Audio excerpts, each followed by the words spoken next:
اس دور میں سواری کے لیے اس طرح کی گاڑیاں استعمال ہوتی ہیں، لیکن ایک زمانہ تھا جب اونٹ اور گھوڑے استعمال کیے جاتے تھے، اور خود رحمت عالم صلی اللہ علیہ وآلہ وسلم نے سواری کے لیے اونٹ اور گھوڑے کا استعمال کیا، اور آقا علیہ الصلوۃ والسلام نے جانوروں پر بھی بڑی شفقت فرمائی ہے۔ یہاں تک کہ حدیثوں میں ملتا ہے، حضرت امام ابو داود نے اپنی سنن میں اس کو ذکر کیا۔ سنن ابی داود میں کتاب الجہاد میں یہ حدیث ذکر ہے کہ حضرت عبداللہ بن جعفر رضی اللہ تعالیٰ عنہ بیان کرتے ہیں کہ ایک مرتبہ آقا علیہ الصلوۃ والسلام ایک انصاری صحابی کے باغ میں داخل ہوئے، وہاں پر ایک اونٹ موجود تھا۔ آقا علیہ الصلوۃ والسلام کو جب اس اونٹ نے دیکھا تو پھپک کر کے رونا شروع کر دیا، اس کی آنکھوں سے آنسو جاری ہو گئے۔ آقا علیہ الصلوۃ والسلام اس کے قریب گئے، حضور علیہ الصلوۃ والسلام نے اس کے سر پر دست شفقت پھیرا تو حضور علیہ الصلوۃ والسلام کے مبارک ہاتھ کی ٹھنڈک جب اس نے محسوس کی تو اس اونٹ نے رونا بند کر دیا، اور رحمت عالم صلی اللہ علیہ وآلہ وسلم سے اس نے شکایت کی۔ پھر آقا علیہ الصلوۃ والسلام نے لوگوں سے پوچھا کہ جی اس اونٹ کا مالک کون ہے؟ تو ایک جوان صحابی حاضر ہوئے، ایک جوان انصاری حاضر ہوئے،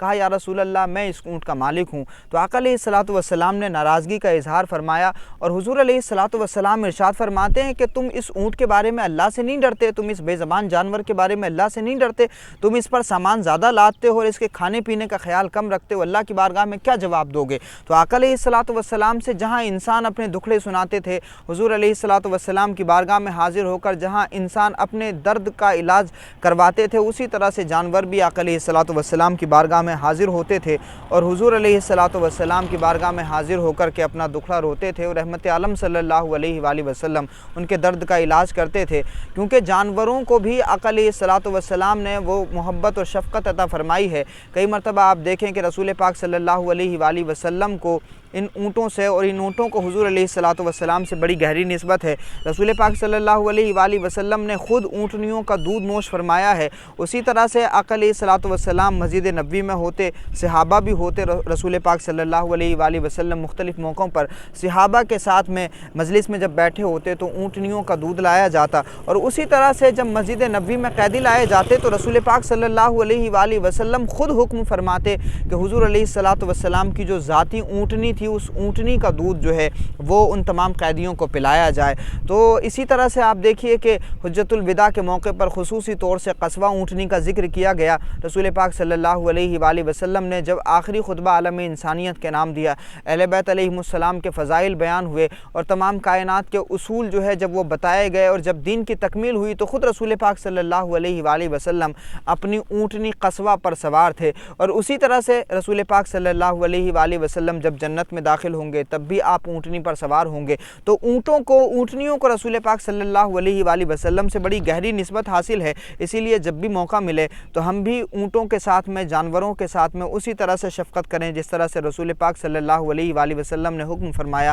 یہ جو آپ اپنی اسکرین پر دیکھ رہے ہیں یہ ہمارے کرم فرما محب گرامی ڈاکٹر سید شاداب حسین رضوی صاحب ہیں، کہ جن کو اللہ رب العزت نے اس بار عمرے کی یہ مبارک سعادت نصیب فرمائی، اور اللہ رب العزت نے ان کو یہ موقع عطا فرمایا تو یہ رسول پاک صلی اللہ علیہ وآلہ وسلم کی اس سنت کو بھی ادا کر رہے ہیں جس طرح سے آقا علیہ الصلوۃ والسلام نے جانوروں پر شفقت فرمائی تھی، اونٹ اور اونٹنیوں پر آقا علیہ الصلوۃ والسلام نے جس طرح سے کرم فرمایا تھا، اسی طرح سے اسی سنت کو ادا کرنے کے لیے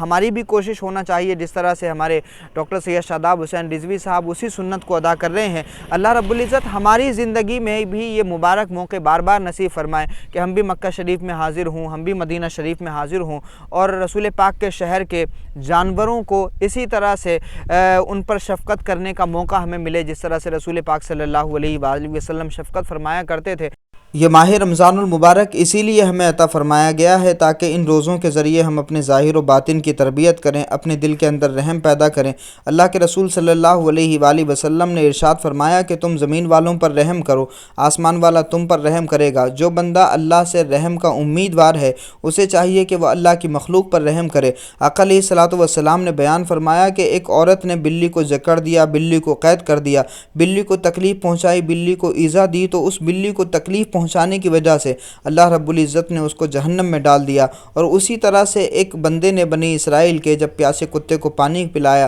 تو اللہ رب العزت نے اس نیک عمل کے صلے میں اس کو جنت عطا فرما دی۔ تو اگر آپ جانوروں پر ظلم کرتے ہیں تو یقین جانیے کہ یہ بھی اللہ کی ناراضگی کا سبب ہے۔ اسی لیے رسول پاک صلی اللہ علیہ وآلہ وسلم نے مختلف موقعوں پر جانوروں پر شفقت کر کے یہ عمل بھی سنت بنا دیا، اور اس سنت کو ادا کرنا بھی بہت زیادہ ضروری ہے۔ جب بھی موقع ملے اگر آپ کے گھر میں جانور جانور پلتے ہیں تو ان پر اس وجہ سے شفقت کریے، اس نیت سے شفقت کریے کہ جانوروں پر شفقت کرنا بھی ہمارے آقا کی سنت ہے۔ رسول پاک صلی اللہ علیہ وآلہ وسلم کا حکم بھی ہے کہ ان بے زبان جانوروں کو نہ ستاؤ، ان بے زبان جانوروں پر صرف اتنا ہی بوجھ لا دو